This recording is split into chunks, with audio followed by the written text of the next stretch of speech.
Hi, I'm Tom Lippincott, and welcome to Anatomy of a Melody. Today we're going to be talking about melody, and most specifically how to play a melody in the jazz style, taking a melody from an American songbook style standard and interpreting it as a jazz musician would interpret it.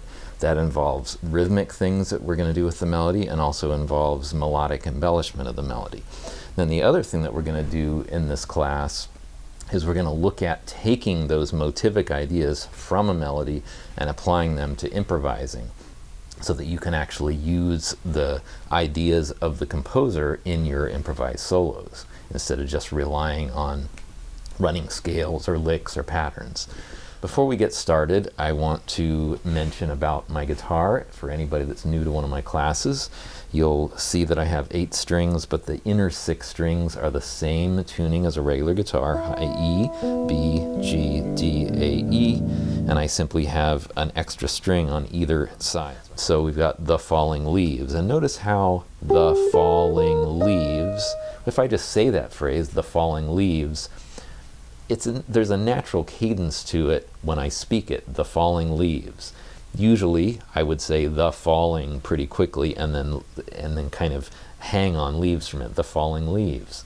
And this, the way that the song is written, kind of echoes that, the falling leaves. Okay, now we get to example 6, and this is actually a transcription of the great trumpet player Chet Baker.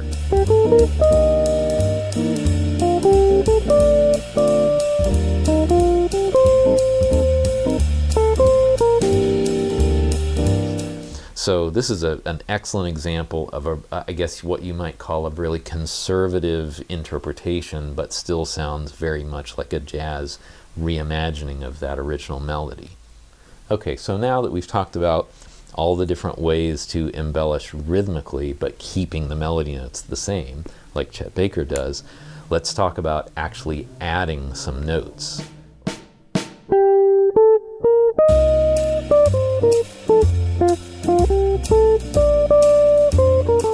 You'll hear in this example that Miles is taking a lot more liberties with the melody than Chet Baker did.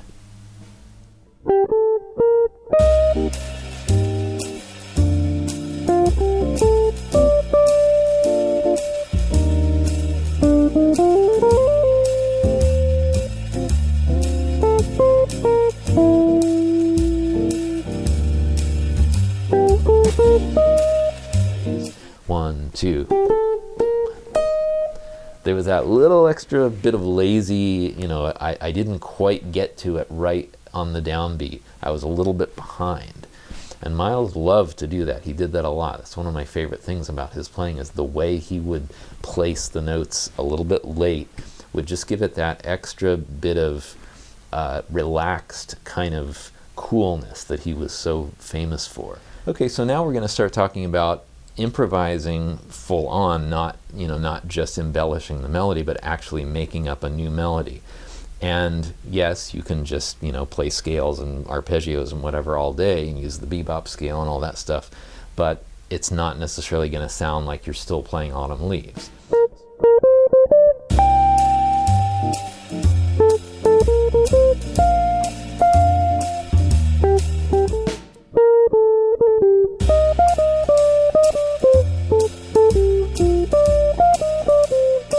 Now for my last example, I'm kind of dispensing completely with the actual melody of Autumn Leaves, and I'm starting a new idea. I'm taking this motif that starts off